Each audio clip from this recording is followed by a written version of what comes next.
Hi guys, welcome back to the Vector W8 Garage. It's been a while since I've put a video out, so thought we'd put something together here. I'm not quite Vector-esque, but something a little near and dear to my heart. And I'm not sure if I've mentioned this before on the channel, but used to compete very heavily in car audio, and so I like to do systems that are much higher caliber than what comes from the factory in vehicles. And so I've been messing around with every car that I've ever owned. Pretty much has a much nicer audio system in it than what came from the factory. So in keeping with that theme and that tune, the old John Deere out back is in need of a little bit of an upgrade. So trying to keep it very budgetary along the way here.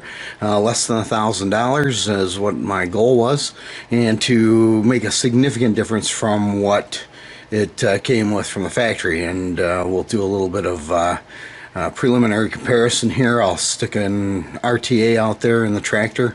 We'll get a noise floor level with the diesel engine running to see how loud it is inside the cab. And then we'll also check the frequency response of the factory system that's out there, which I can't imagine is very good. So we're going to find out just how bad it really is.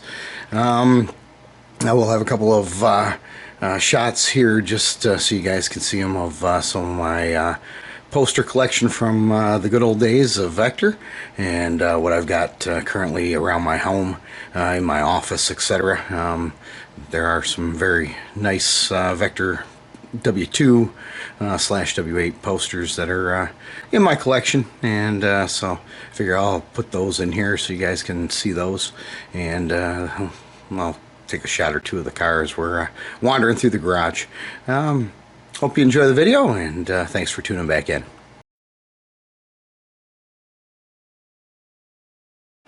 Alright, so out in the hallway, one of my favorite W2 posters of all time. It's just kind of the overhead front end shot. And certainly a neat poster.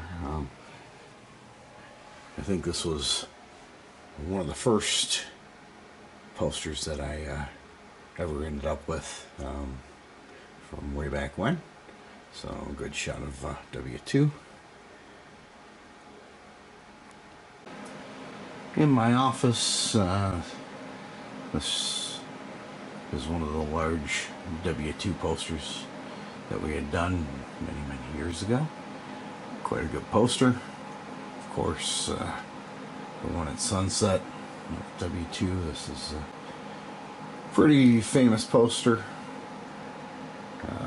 Of course, we've got W8 in world's fastest production car poster, the aerospace technology for the street. A little bit hard to see in here just because of the lighting. And then this was Key had used the Vector W2, and of course the word exotic up there spelled EXO Tech, which was their software that they Key had back at the time, and we utilized that there. And then the other two here of Vector W2 at the sulfur mines. Pretty neat place to photograph the car and come up with some pretty unique background. It looks like it's otherworldly. So just a few of the posters of W2 slash W8 that I have on the walls here in the house. Good morning, everybody. Welcome back to the garage. We're still continuing on just the next day with working on the tractor. I'm going to start pulling out the headliner and interior. The head unit's not going to be here until tomorrow. But I'll show you some of the other stuff too. But yeah, while we're here, just a quick shot of the old girl sitting there doing her thing, which is pretty much nothing at this point in time. She hasn't gone to any car shows this year. So it's been kind of a quiet summer. I've been working way too many hours.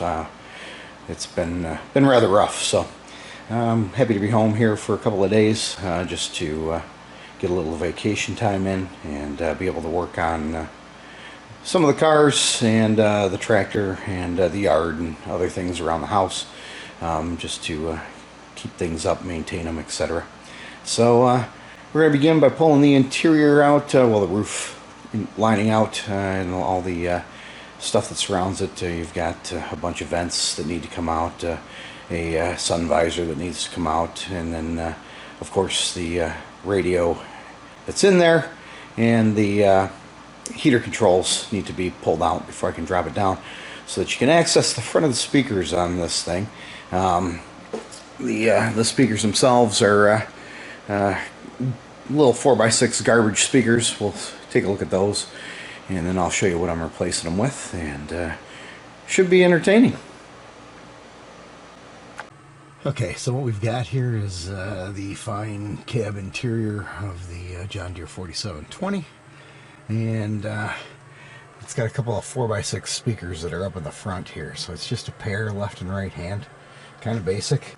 And then what I've got here is my old trusty audio control RTA 3050.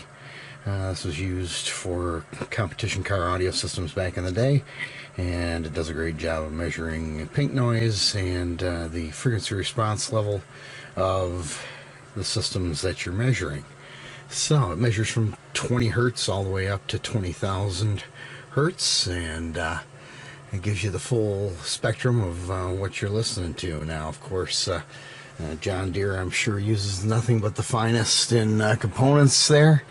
Of course, they've got this beautiful Jensen receiver up in here that is a absolute fine piece of equipment.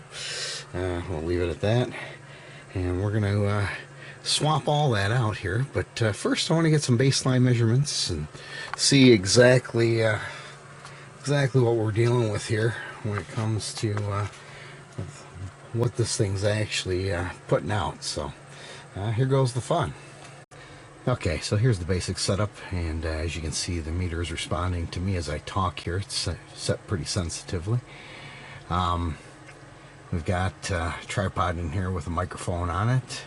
That microphone represents roughly head height for me, where I would sit in the seat in here, and then we've got the RTA over here taking measurements of pink noise once we fire this up, and we'll see where it lands at from a performance perspective wise, and give you guys an idea of just how well the factory system performs versus what we're going to put in here. Like I said, we wanted to keep to a budget, and I'll show you the components that we're going to be utilizing for this, and pretty cheap, and hopefully the performance far outweighs the price point that I put it in here for. Like I said, trying to keep this budget under $1,000 and have a good quality audio system that I can listen to while I'm out mowing the lawn and clearing snow and doing other things with the tractor, leveling ground, etc. that I use it for. So hopefully should be a fun little experiment here. Alright, this may be a little hard to see. I'll see how it turns out in the video. But yeah, the system's frequency response is right around 125 hertz up to about 8,000 hertz, and that's it. And it craps out being measured. Now, of course, the volume is so bad in it that even at the most sensitive setting, we're getting very low read here. But overall, you can see that it's not good at all from a audio performance perspective. That flat line in the center there being perfectly flat, and this thing's kind of all over the map. So there we are. We'll call that baseline. Alright, for our next trick here, what we want to do is establish a noise floor inside the cab. And John Deere doesn't insulate these very well. It's pretty much a big glass greenhouse that surrounds you. It's got a rubber mat on the floor, and then of course a little bit of acoustical insulation up on the ceiling itself. But for the most part, not a well sound deadened cab. I'm going to throw a little bit of Dynamat in here in a couple of areas to try and see if we can't make things a little bit better in here. So that's on the list of things to do, just because I have a little left over from previous install in one of my cars. So I'll share the love here with the tractor and see if I can quiet this thing down a little bit. So alright, let's see, once we fire this thing up, what kind of dB it has inside the cab. Baseline right now is sitting right around 66 ambient. So that's what your SPL is right now. When I'm talking, it jumps up to about 74, 73. So that'll give you an idea of how sensitive the microphone is here as I'm standing outside the cab. Door open, of course, but yeah, we're gonna throw this in there and we'll see what we get when we fire up the engine here and close the door behind it, and see what the operator is putting up with from a decibel level inside, just with the cab running and nothing else. Alright, so I'm not sure if you can see through the window, so we're going to take a look at this, try and hopefully get a shot of it, but 66 dB with the tractor off, 99 dB with the tractor on and running inside the cab with the doors closed.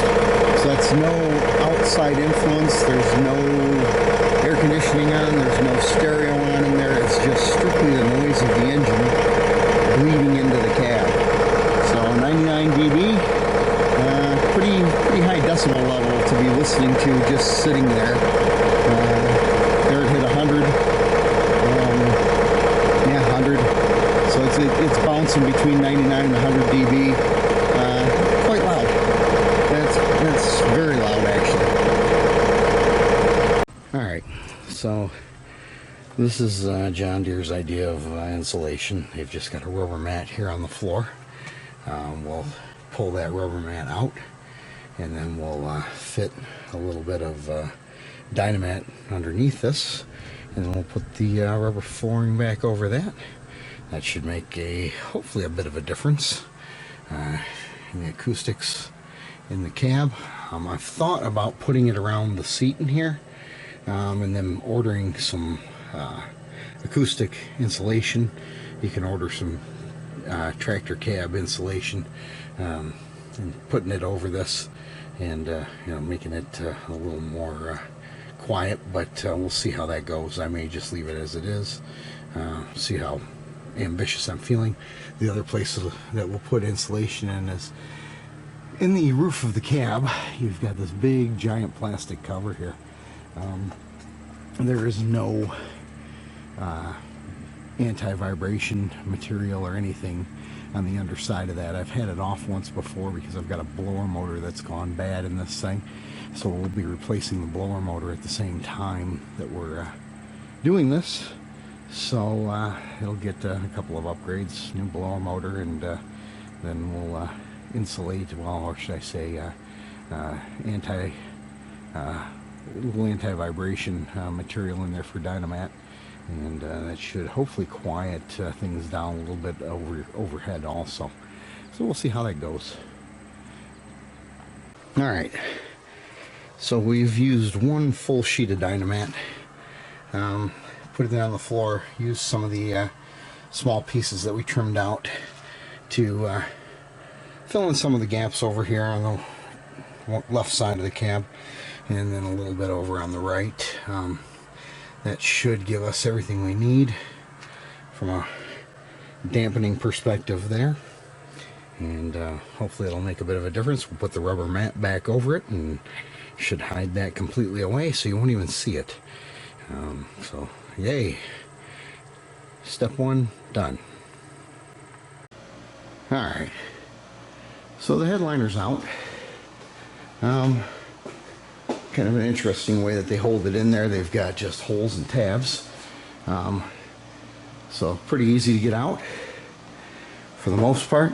A bunch of screws hold all of the components around it, so that's pretty straightforward and simple. The one thing I will give John Deere some huge kudos for, unlike OEM manufacturers for automotive, they use all the exact same screw to hold in absolutely everything in there. So very simple, very straightforward, easy enough to get to, easy enough to pull out. As you can see, there's the illustrious 4x6s. I'll grab those next, get those out. They look pretty cheesy from here. I can't imagine they're going to get any better as we pull them out. So we'll get those out of here next and go from there. In true fashion, they went all out here with a OEM from Jensen speaker. That's 4 ohms, 50 watts max, 4x6, cheaper than crap. It's amazing how terribly built those are. I venture a guess $1.25 to $2.50 in materials. Could be as much as $5. I mean, they may have really gone all in on that cardboard on the front there with the super grill. So yeah, not the best. They do have a 220 microfarad capacitor though on the positive side, so they're probably cutting it off at that 80 hertz that they that showed up on the RTA. So that's my guess. Quite interesting. So yeah, the sticker didn't last all too long, but you know, there it is, the part number of LVA 16882. That's a John Deere part number, and that's a Jensen speaker. So yeah, just with the Jensen head unit, I guess you're getting the whole system from Jensen, and boy is it terrible. So we'll show you what the upgrade is going to be to that. Alright, so here's what we've got. We've got some Polk Audio DB 461Ps, 4x6s that are separates. So they've got a 4-inch round woofer with a 3/4 inch dome tweeter. That's separate. And then the Pioneer amp is a GMD 1004. This is 45 watts into 4 channels, or 90 watts into 2 channels. So we're going to be bridging this thing into 2 channels, running it at 90 watts a channel, and that should give us plenty of oomph in the cab. That little amplifier is going to go in the roof. Once we get the head unit in tomorrow, which at least as long as the UPS strike doesn't prevent us from getting that, we should be able to put that in. That will fit right in the roof behind the cavity with the radio where it's at. It's a very tiny amplifier. I'll pull it out and show you guys that just so you can see how minuscule it is. This thing is just about as small as they come for a neat little amplifier. Well, if I can get the box open here. Struggling with that. So there it is. Pretty tiny.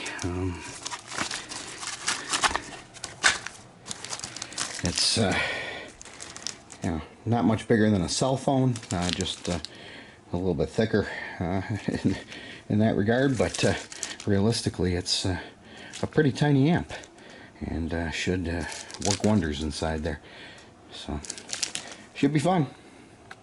Okay, so something I didn't realize as I took the headliner out is when you take a look at the headliner and you look at what John Deere did, this is very bizarre. This is what you're trying to get speakers to go through. Literally the line in between. This is all solid fiberglass here. So the sound is trying to get through this S-shaped mill out that they've done. So in order to try and overcome this, I'm peeling it all away so you have just the acoustic membrane behind it. But in doing so, I've got to go quite a bit further than what they did. So this is going to be entertaining. I'm trying not to puncture through that felt that's on the other side. So this is a bit of a chore and a heck of an undertaking to do in order to get it so you can actually have something that's acoustically transparent. So, gee, John Deere, you're really stifling your systems, and that is absolutely horrifying. Never seen something so strangely done in all my life for acoustic transparency. So this one's a bit more of a project than I had anticipated getting into. I was hoping it was just going to be an easy speaker swap, but I realized that a tweeter will be sitting behind a piece of fiberglass that it will never be able to get through and penetrate with a sound wave. So we'll keep working on this darn thing and keep trying to peel away as much of this fiberglass as we can. And boy, I'll tell you, my fingers feel great after doing it. Not knowing what it was actually made out of, I was peeling it apart, and yeah, it's fiberglass through and through. So it's taken its toll on my right hand, because I was using my right hand mainly to do it, and it feels like there's just a bunch of needles in my right hand right now. So I'm going to try and put on a different set of gloves, but I don't know if I'll be able to feel it so that I don't go through the felt on the other side. So we'll see how this goes. Alright, so not only do they put fiberglass over it, then they've got this foam that's in between the acoustic mat on the other side and there. So you have to peel the foam out. I dremeled out with a unique bit the fiberglass first, then peeled the foam back, leaving the acoustic matting on the other side. So hopefully that'll be just fine. Should sound 100 times better than what John Deere had for each side. Did that on both sides. So for those of you who decide you want to undertake this, it's quite an adventure here if you're at least striving for better audio than what the factory did at John Deere, because I've got to be honest, their stuff was pretty garbagey. This is definitely a route I'd rather take, and we'll see how this sounds when we get it all back together again. So we're going to start reversing the process. We'll start putting the 4x6s back into the tractor, and I'm going to unsolder the connectors from the Jensens. I think I'm going to leave the factory wiring in there for these 4x6s, because it's decent enough. It looks like it's 18 gauge wire, which is plenty for 90 watts a channel.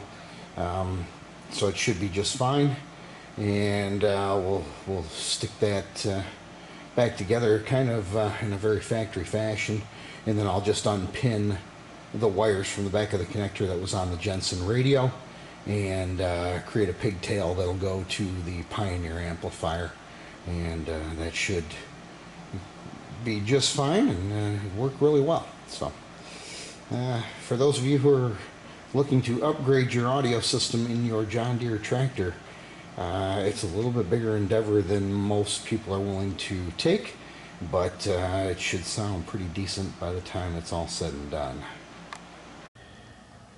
Okay, just to give you an idea of how different we are going here, this is these are the Polk Audio DB4621Ps, which a very nice quality build for a 4x6.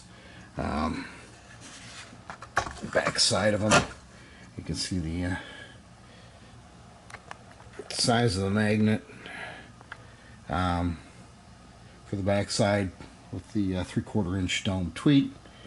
Very impressive. And then we look at the fine quality of what we've got here from John Deere and Jensen.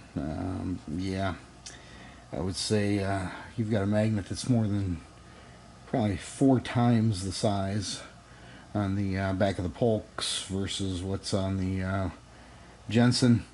Of course, the separate tweeter, the butyl surround, the quality of the cone that's actually in there versus the paper piece of crap that's in the Jensens.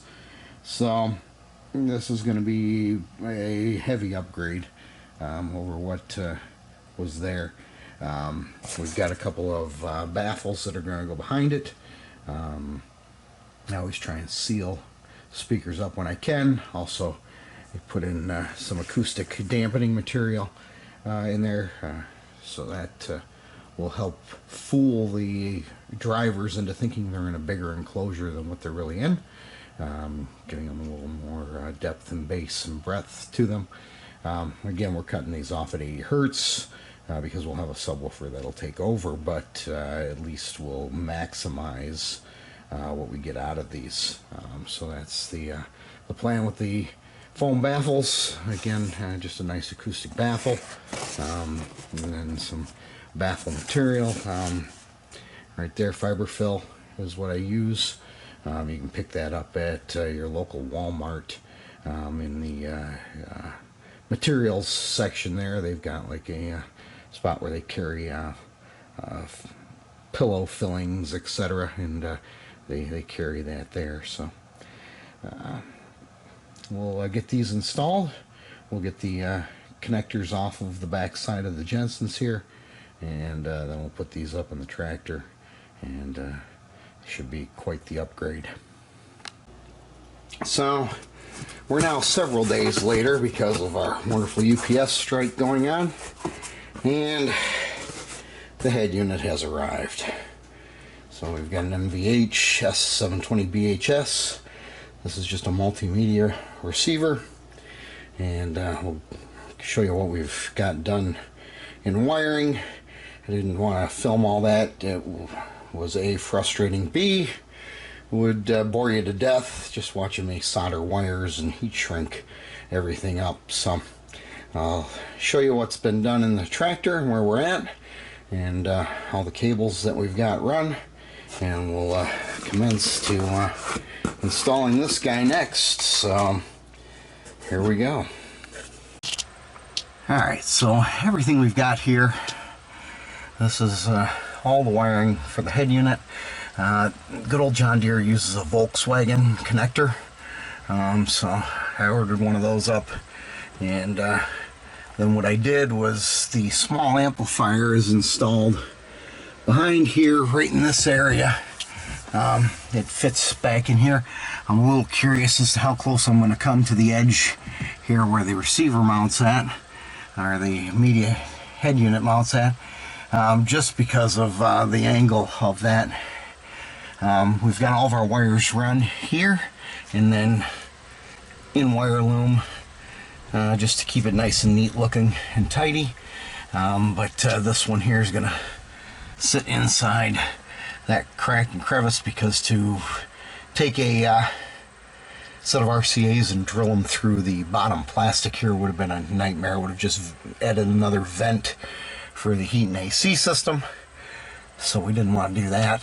So all the wires have been run. These are all the amplifier wires running back to speaker wires for the 2 Polk audio speakers that are up in the cab. The wires that are running over here, these will go to our 8-inch subwoofer. That's a self-powered sub that we'll be ordering up here shortly, and that'll get it all down there. At one point we had a leak up in the roof. I had to pull the whole roof off, so you'll see some remnants of that. And you can see back, I think if you look back in there, you can see where it's sprayed at, and that was from the previous owner of this tractor, not since I've owned it. I pulled the roof off as soon as I found out it was leaking, and tightened up all the hoses up top, and we haven't had any issues since. So that's where we're at. Amplifier's mounted. Had to make a template. This was the reverse of the back of the amplifier so we could get the 2 mounting screws into it for the 2 tabs that are on it. Unfortunately, measure once or measure twice, cut once. I measured once, cut twice. You can see 2 extra screw holes here. Yeah, that's where we mounted it first, and then when you looked through here you could see that the amp was sticking up too high and was going to hit the head unit. So that's where we're at right now. Just getting ready to put the head unit in here. We'll start wiring it up, get its wire harness out, and we'll attach it to all the wires that it needs to use here. There are quite a few that will just be non-use wires. You can see a lot of these purple wires, etc., go to nothing in the back here. So for Volkswagen, they use them for something else, but for this, well, we'll be using are the power, which is the yellow. This is constant on. There's another wire right next to that, which will probably be this black wire, which will be remote or ignition switch on, and then we'll have one more in there for illumination. We'll figure out which one that goes to here. It'll be one of these, probably this other red one here. So one of these will be used for illumination, one will be used for remote turn on, one will be used for ground, etc, etc, etc.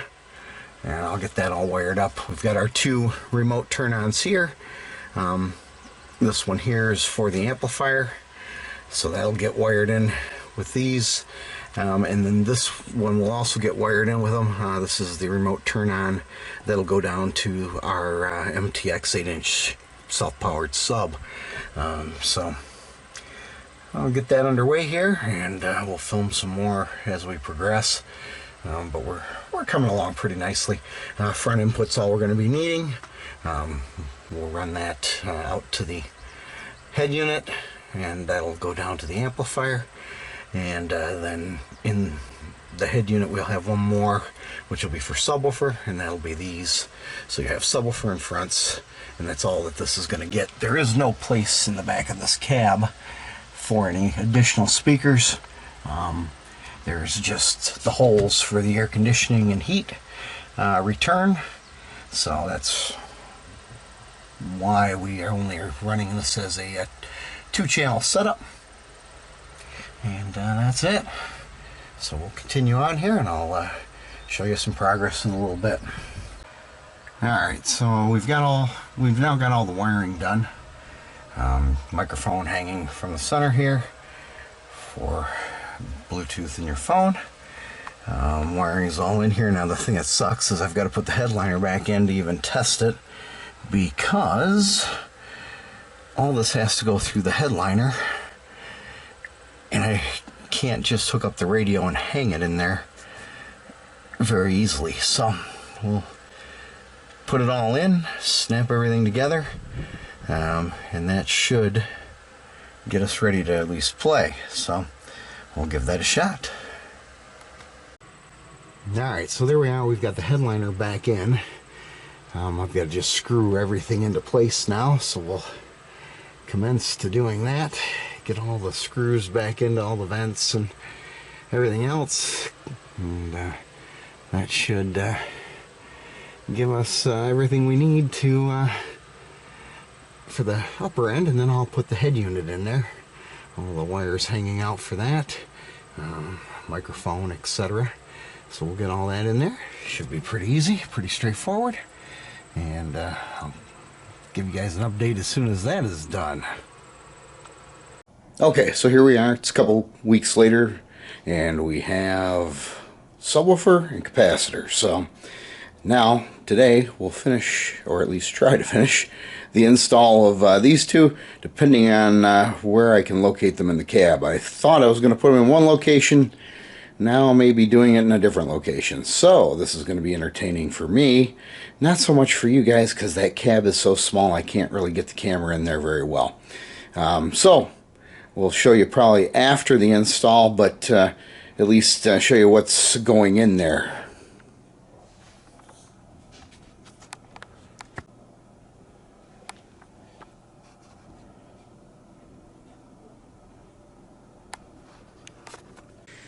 Alright, so here we are. It's got to be day 4, maybe day 5. You'll have to count the number of shirt changes that take place during this video to figure out how many different days we worked on. The issue is when you have a tractor that's larger than your garage doors are, you can't fit your tractor into your garage, so you can't work on this thing when it's pouring rain out and trying to do what I'm doing. So it's taking a lot longer than you would think, and it's all together, it's all up and functioning, and we'll do just a quick shot of it here of what's in the back. There's still a little bit of wire cleanup to do and a couple of other things, but in the end also need to tune the system in, but for right out of the gate, it sounds pretty darn good for a little tractor system. 90 watts channel on the 4x6s, and then another 120 watts RMS on the sub, 150 watts peak on that. So a good little system for the size of the cab that's on here. So we'll get to take a quick look at this and just show you what we've got here and what's been done. So behind the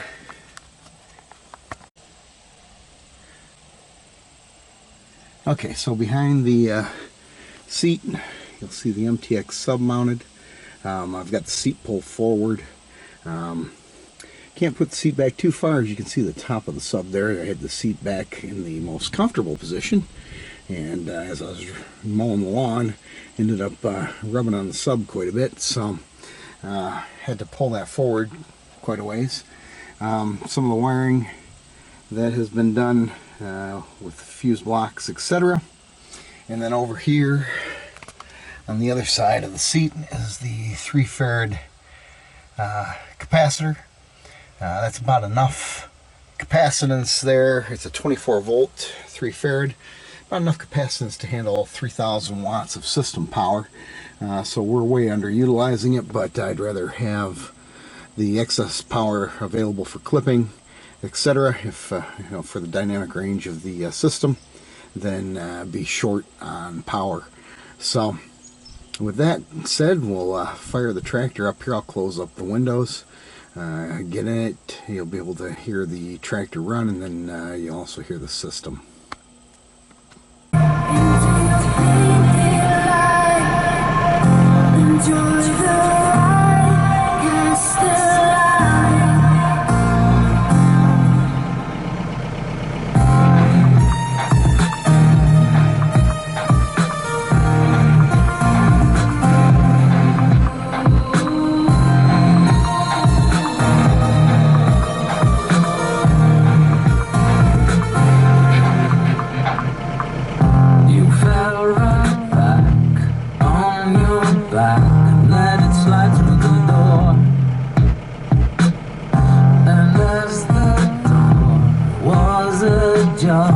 Things crept in from the past. Sit down, collapse on your couch. This ephemeral day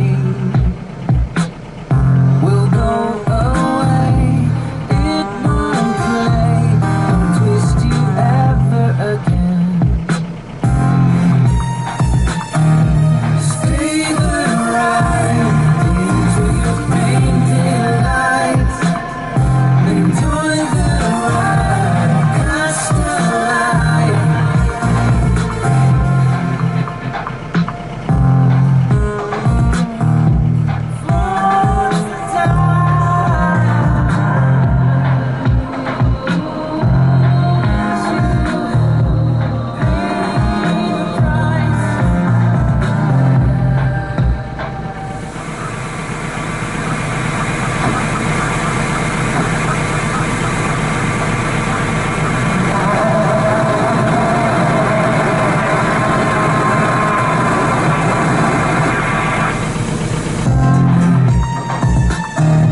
stay the ride into your painted lights. Enjoy the ride, cast a light on the electric light.